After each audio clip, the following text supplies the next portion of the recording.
terraza de la Habana Ribera un tremendo golpe del mar a pleno sol que nos prohibido varios automóviles que pasaban por la avenida del Malecón o que estaban estacionados en la acera y uno quedó incrustado en un flanco del hotel. Fue como una explosión de dinamita que sembró el pánico entre los 20 pisos del edificio, convirtió en polvo el vitral del vestíbulo. Los numerosos turistas que se encontraban en la sala de espera fueron lanzados por los aires, junto a los muebles, y algunos quedaron heridos por la granizada del vidrio. Tuvo que ser un marejazo colosal, pues entre la muralla del Malecón y el hotel hay una amplia avenida de ida y vuelta, así que la otra saltó por encima de ella y todavía le quedó bastante fuerza para desminujar el vitral.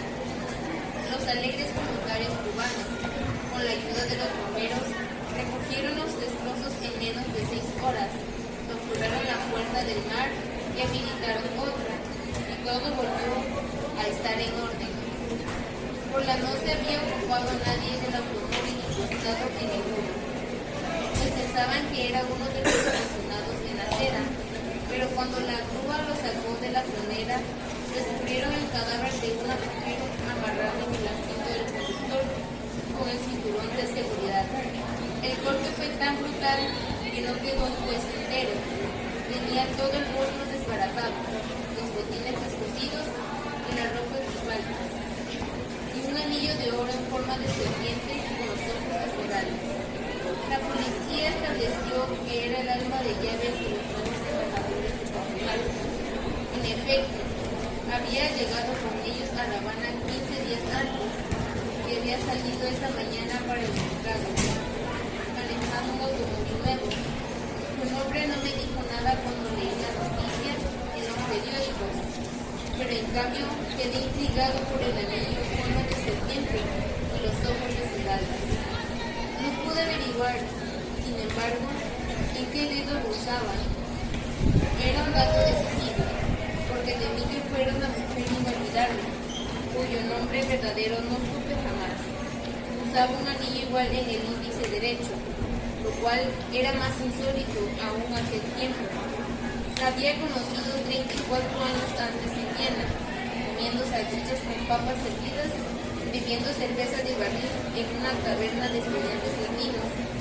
Yo había llegado de Roma esa mañana, y aún recuerdo mi impresión inmediata por su espléndida pechuga de serrano, sus lánguidas colas de zorros en el cuello de abrigo y aquel anillo egipcio en forma de serpiente. Me pareció que era la única austriaca en el lago mención de la madera. Por el castellano primario que hablaba sin respirar con un acento de gallería, pero no, había nacido en Colombia y se había ido a Austria entre las dos guerras, sí, a estudiar música y canto. En aquel momento andaba por los 30 años mal llevados, pues nunca debió ser bella y había empezado a envejecer antes del tiempo. Pero en cambio era un ser humano encantador, también uno de los más temibles. Viena era todavía una antigua ciudad imperial, cuya posición geográfica entre los dos mundos que dejó la Segunda Guerra había acabado de convertirla en un paraíso de mercado negro y espionaje mundial. No hubiera podido imaginarme un ámbito más adecuado para aquella compatriota iba seguía comiendo en la taberna de la esquina solo por fidelidad al origen, pues tenía recursos de sobra para comprarla y contaba con todos los necesarios. Nunca dijo su verdadero nombre, pues siempre la conocimos por el trabalenguas germánico, que le inventaron los estudiantes latinos de Viena. Cao, vida apenas se la había presentado cuando descubrí de su pertinencia feliz preguntarme cómo había hecho para mostrarse de tal modo en aquel mundo tan distante y distinto de sus debiendo del sitio, y ella me contestó con un golpe. Tranquilo para soñar. Pero en realidad era su único los 11 hijos de un compañero de medio de amigos. Y desde que aprendió a hablar, se instauró en la casa de su abuelo. Costumbre de contar los sueños de que es la hora en que se conserva más puras culturas. A los 7 años, soñó que uno de sus hermanos era arrastrado por un gigante. La madre, por pura superstición religiosa, le prohibió al niño lo que no le gustaba, que era arrollarse en la quebrada. Pero Frau Frida tenía que dar lo propio de Patricio. Lo que este sueño significa no es que se vaya a ahogar, sino que no debe quedar dentro. La sola interpretación parecía una infamia cuando era para un niño de 5 años y no podía vivirse sus relaciones familiares. La madre, ya convencida de las actitudes adivinatorias de la hija, hizo respetar la presencia de una dura. Pero el primer vestido suyo, el niño se agarró contra la mitad que estaba comiendo más comidas y no fue posible. Frau Frida no había pensado que aquella patronal pudiera hacer un conflicto hasta que la vida la agarró por el cuello y los fuertes vientos de Viena. Entonces tocó para pedir empleo en la primera casa que le gustó para vivir y cuando le preguntaron qué sabía hacer, ella solo dijo la verdad, sueño. Le bastó como una breve explicación a la niña en casa para ser aceptada. Con un sueldo apenas suficiente para los gastos menudos, pero con un buen puerto y las 3 comidas, sobre todo el desayuno, y era el momento en que las familias necesitaban conocer el destino inmediato de cada uno de los miembros. El padre, que era un rentista refinado, la madre, una mujer alegre y apasionada de la música de cámara romántica, y dos niños de 11 y 9 años. Todos eran religiosos y por lo mismo propensos a las supersticiones arcaicas y recibieron encantados a Frau Frida con el único compromiso de descifrar el destino diario de la familia a través de los sueños. Lo hizo bien y por mucho tiempo, sobre todo en los años de la guerra, cuando la realidad fue más siniestra que las pesadillas. Solo ella podía decidir a la hora del desayuno lo que cada quien había hacer aquel día y cómo debía hacerlo, hasta que sus pronósticos terminaron por ser la única autoridad en la casa. Su dominio sobre la familia fue absoluto, aunque el suspiro más firme era por orden suya. Por los días en que estuve en Viena, acababa de morir cerca de casa y había tenido la elegancia de negarle a ella una parte de sus rentas con la única condición de que siguiera soñando para la familia hasta el fin de sus sueños. Estuve en Viena más de un mes, compartiendo las expensas de los estudiantes, mientras esperaba un dinero que nunca llegó. La visita imprevista y generosa de Frau Frida en la taberna era entonces como fiestas en el cine de Bermudas. Una de esas noches en la auditoría de la cerveza me habló al oído con una convicción que no permitía ninguna pérdida de tiempo. He venido solo para decirte que anoche tuve un sueño contigo, me dijo. Debes irte enseguida y no volver a Viena en los próximos 5 días. Su convicción era tan real que esa misma noche me embarcó en el último tren para Roma. Yo, por mi parte, quedé tan decepcionado que desde entonces me he considerado soberbiamente de un desastre nunca conocido. Todavía no he vuelto a Viena. Antes de de la Habana había visto a Frau Frida en Barcelona de una manera tan inesperada y casual que me pareció misteriosa. Fue el día en que Pablo Neruda pisó tierra española por primera vez desde la guerra civil. En la escala de un lento viaje por más hacia Valparaíso, pasó por nosotros una mañana a Casa Mayor en la librería de un viejo y el póster compró un libro antiguo de cuaderno y marchito, por el cual pagó lo que hubiera sido su sueldo de 2 meses en consulado de se movía por el que la gente, como un elefante inválido, como un interés infantil en el mecanismo interno de cada cosa. El mundo le parecía un inmenso juguete de cuerda con el cual se inventaba la vida. No se conocía a nadie más parecido a la idea de un lleno de una papa renacentista, glotón y disciplinado. Aún contra su voluntad, siempre era él quien presidía la mesa. Matilde, su esposa, le ponía un babero que parecía más de peluquería que de comedor, pero era la única manera de impedir que se bañara en salsa. Aquel día en Carvalheiras fue ejemplar. Se comió 3 langostas enteras partizándolas con una maestría de cirujano, y al mismo tiempo devoraba con la misma vista los platos de todo, e iba picando un poco de cada uno, con un deleite que contagiaba las ganas de comer. Las almejas de Galicia, los percebes de Catalico, las cícadas de Alicante, las pardellas y de la Costa Brava.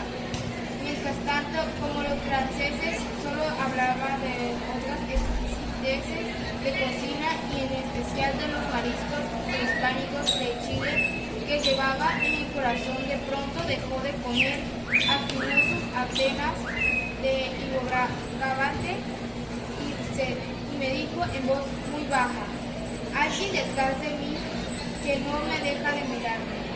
Miré por encima de su hombro y así era. A sus espaldas, 10 metros más allá, una mujer inválida con un anticuado sombrero de fieltro y una bufanda morada. Masticaba despacio con los ojos fijos en mí.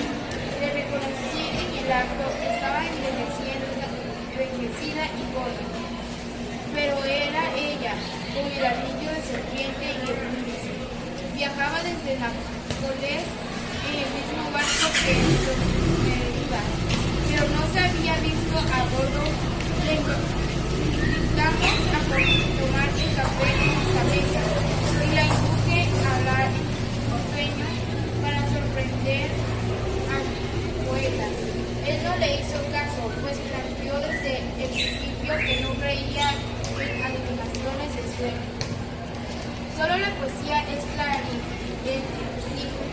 Después del almuerzo, en el respetable paseo por las pláticas, me retrasé a propósito con Frau Frida para refrescar los recuerdos sin oídos ajenos. Me contó que había vendido sus propiedades a Australia y vivía retirada en una casa que describió como un castillo falso sobre una colina desde donde se veía todo el océano hasta las Américas. Aunque no lo dijera, en su conversación quedaba claro que de su sueño, el sueño había terminado por apoderarse de una de sus inefable patrones de Viena. No me impresionó, sin embargo, porque él siempre había pensado que sus sueños no eran más que una maña para vivir. Y se lo dije. Ella soltó una carcajada irresistible. Sigues tan atrevido como siempre, me dijo. Y no dijo más, porque el resto del grupo se había detenido a esperar que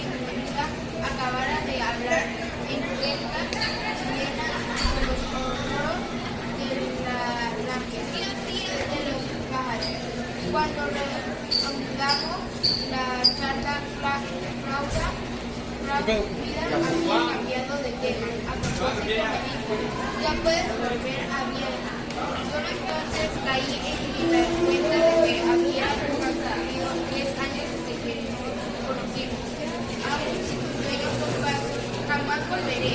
Le dijo, por si acaso. A las 3 nos separamos de ella para acompañar a mi amiga a su fiesta instalada la hizo en nuestra casa. Después de unos preparativos que de algún modo recordaban la ceremonia del té en Japón. Raúl. Había que abrir unas ventanas y cerrar otras para que el tuviera manera cerrado en una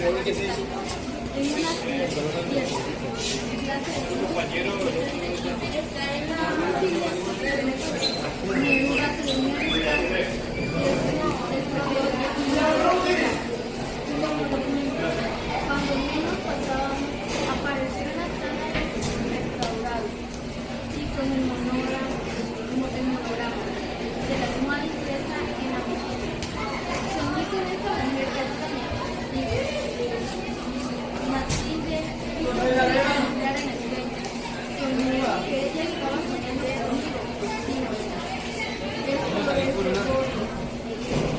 Él me miró descansando. Ya está escrito. Si no está escrito, lo va a escribir al será uno de esos laberintos. Tan pronto como subió a bordo, a las 3 de la tarde, Bueno, ¿cuál? No lo ponía. Ahí está abajo. Sí, creo que sí. Ya miren, esquinita, bien, aquí en la esquina. Verde con flores y peces. Y pájaros, dedicatorias de sus hijos. A la primera presencia de Gustavo a Paulina. Y al fin encontramos en la fuente cuando ya también ella acababa de despertar de la fiesta. Sonríe el poeta, nos dijo, ha soplado, y el feliz. Estaba soñando conmigo. Y mi cara la confundió.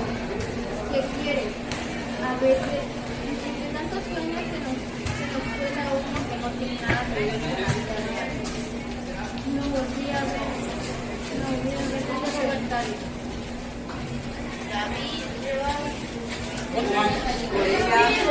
Hasta la cifra del anillo en forma de la mujer que murió en el náufrago del Hotel Rivera.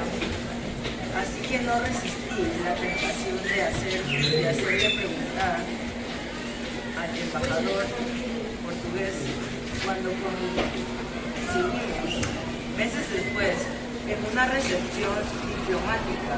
El embajador me habló de ella con un gran entusiasmo y una enorme admiración.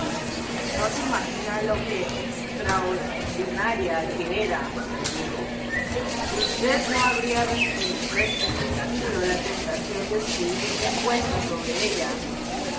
Prosiguió en el mismo tono con detalles sorprendentes, pero sin una pieza que me permitiera conclusión final. En concreto, le precisé por qué. ¿Qué hacía? Nada, me dijo él, con un cierto descanso.